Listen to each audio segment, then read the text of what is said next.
Մարզական միջոցառումները դեռահասների ու պատանիների շրջանում առողջ ապրելակերպ են քարոզում։ Երևանի քաղաքապետարանի Երևանյան ամառ 2015 եռամսյա միջոցառումների ծրագրի շրջանակում հուլիսի 2-ին մեկնարկեց առողջ սերունդ պաշտպանված հայրենիք համաքաղաքային բակային ավանդական փառատոնը 7 մարզաձևերից՝ շաշկի, շախմատ, վոլեյբոլ, հանդբոլ, հեծանվավազք, բասկետբոլ և ֆուտբոլ։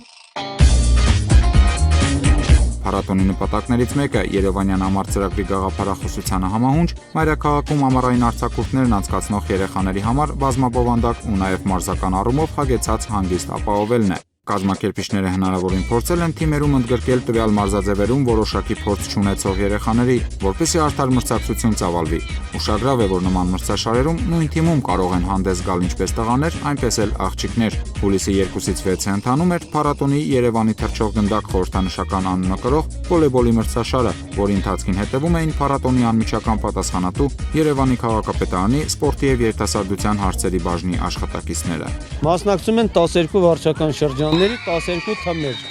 որոնք մայիս-հունիս ամիսներին անց են կացրել վարչական շրջաններում իրենց շրջանի առաջնությունը եւ հաղթող թիմի բազայի վրա ձևավորվել է հավաքական թիմ եւ համաքաղաքային փուլին արդեն մասնակցում են շրջանի հավաքական թիմերը։ Չնայած փաստին, որ անգամ սիրողական մակարդակի մարզիկներ այս երեխաներին վերապահումով է կարելի համարել, այդուհանդերձ պայքարի դիտարժանությունը դրանից չէր տուժում։ Բոլոր մրցավեճերն էլ մինչև վերջ լարվածության մեջ պահեցին երկրպագուներին։ Եկել ենք երկրպագելու Մալացիա Սեբաստիա թիմին ու ցանկանում ենք, որ հաղթի։ Շատ ուրախալի է, որ Երևանում կազմակերպվում է նման միջոցառում երեխաների համար, ու թորնիկներ է մասնակցում։ Երեխաները ունեն զբաղվելու միջոց, ունեն զբաղվելու ժամանակ եւ իզուր չեն թափառում փողոցներում։ Վոլեյբոլի մրցաշարում համառ ու անզիջում պայքարում երրորդ պատվավոր տեղը զբաղեցրեց Աչափնյակ վարչական շրջանի թիմը։ Արցախի մեդալների արժանացավ Մալացիա Սեբաստիա վարչական շրջանի թիմը, իսկ հաղթող ճանաչվեց Ավան վարչական շրջանի թիմը։ Շատ լավ ներկայացանք եւ շատ լավ խաղացինք։ Ավանցի պատանիներին ու աղջիկներին մեդալները հանձնեց Երևանի քաղաքապետի խորհրդական Հրաչյա Մուրադյանը։ Մեդալներով, պատվոգրերով եւ գնդակներով պարգևատրվեցին նաեւ Մալացիա Սեբաստիա եւ Աչափնյակ վարչական շրջանների վոլեյբոլի թիմերը։